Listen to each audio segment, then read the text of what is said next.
The third point concerns a contradictory element in the bill concerning justice for people who died in violent or in unnatural circumstances.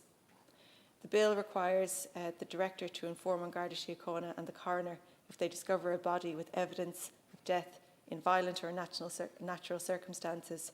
However, this evidence can only be assessed if an intervention occurs. I've outlined multiple obstacles in the bill which will vastly restrict the number of examinations.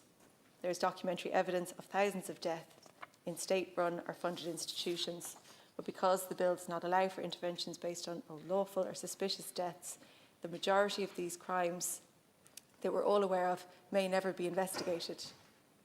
State and religious bodies are being protected by this contradiction, while survivors and their relatives will continue to live with uncertainty about the fate of their loved ones.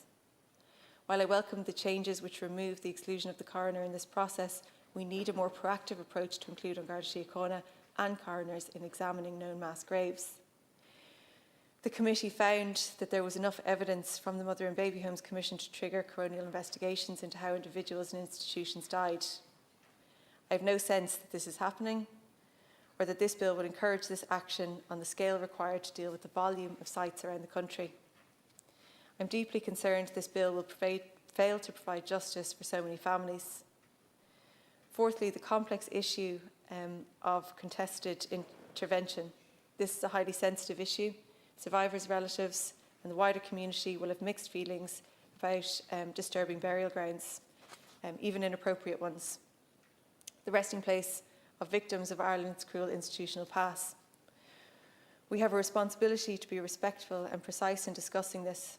At the committee, fears were being whipped up around forcible excavations of angel plots, which is untrue and unhelpful. The specific mention of respecting relatives' views is important. However, the mechanisms to achieve this will need to be very finely tuned to engage affected people respectfully, to balance and weigh up different perspectives and to ensure justice for the deceased. Minister, it's deeply complicated as an issue, which was the subject of extensive discussion in the committee, and to be fair, we pass the responsibility on to you. It's important to acknowledge that. It's morally dense and it's emotionally fraught. You're the Minister.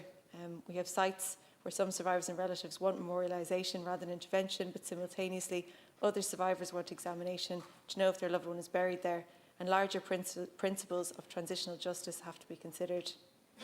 There's no perfect outcome in many of these situations. Nonetheless, we need transparent and accessible mechanisms which are as equitable as possible to accommodate deeply held but potentially conflicting views. The bill needs a stronger articulation of the principles underlying this process. While the bill recognises these decisions, there is no architecture for it to occur. How will these decisions be reached? Who will make them? What system will be available to people? Whose voice counts? How will a relative be defined in this context?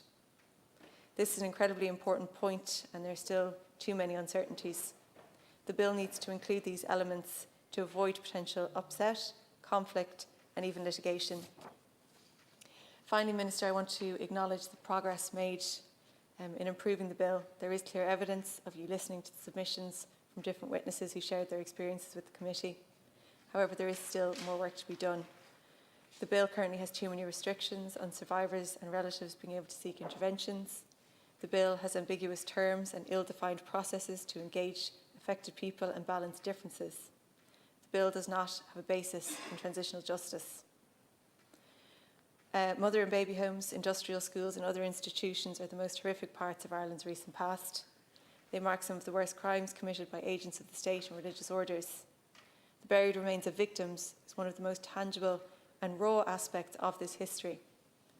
Across the country, there is a dark geography of mass unmarked graves. It is essential to respond to that awful past. It's part of the process of acknowledging abuse and violations of girls, women, victims of rape, disabled people, people who were legally adopted, and so many more. There is a clear and crucial focus on Tuam that can't detract from the many other sites and survivors. Every one of them deserves justice. Every one of them needs this bill to guarantee that justice.